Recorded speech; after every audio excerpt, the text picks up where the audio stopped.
இன்று வேதாரண்யம் வட்டம் கோடியக்காடு ஊராட்சியில் மக்கள் முதல்வர் திட்டம் சிறப்பாக நடைபெற்று முடிந்தது. இந்த திட்டமானது இரண்டாம் கட்டமாக நடத்தப்பட்டது. நகர்ப்புற உள்ளாட்சிகளில் நடத்தப்பட்ட 2058 முகாம்களில் மக்களிடமிருந்து பெறப்பட்ட 8,74,000 மனுக்கள் ஒரே மாதத்தில் தீர்வு கண்டு சாதனை படைத்துள்ளதாக அரசாங்கத்தினுடைய அதிகாரப்பூர்வ இணையதளத்தில் சொல்லப்பட்டிருக்கு. அதனைத் தொடர்ந்து இரண்டாம் கட்டமாக 12,525 கிராம ஊராட்சிகளில் 2,500 சிறப்பு முகாம்கள் நடத்தப்பட்டன. அதில் ஒன்றுதான் நாகப்பட்டினம் மாவட்டம் வேதாரண்யம் வட்டம் கோடியக்காடு கிராமத்தில் நடைபெற்றது. அதைத்தான் நீங்க பார்த்துக்கிட்டு இருக்கீங்க.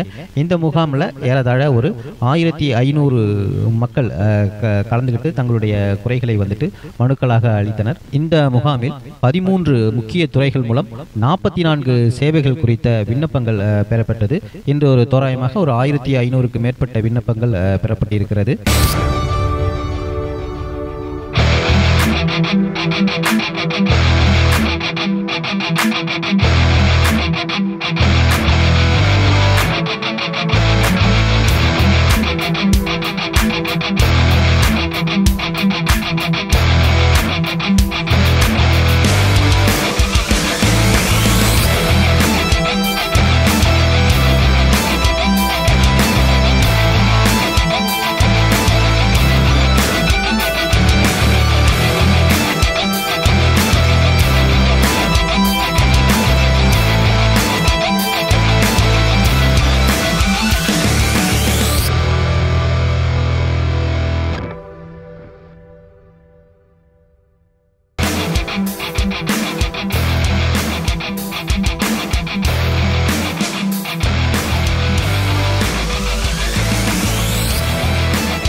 இந்த மக்கள் முதல்வர் திட்டத்தின் கீழ் பெறப்பட்ட மனுக்கள் உண்மையாகவே அடுத்த 30 நாட்களுக்குள் தீர்வு காணப்படுகிறதா என்பது குறித்து நம்ம அடுத்த 30 நாட்களுக்குள்ள இன்னொரு காணொலியில கண்டிப்பா இது பத்தி பார்ப்போம். நம்மளுடைய சேனலை சப்ஸ்கிரைப் பண்ணாதவங்க சப்ஸ்கிரைப் பண்ணுங்க. நான் உங்கள் ஆர்ஜே சுவாமி.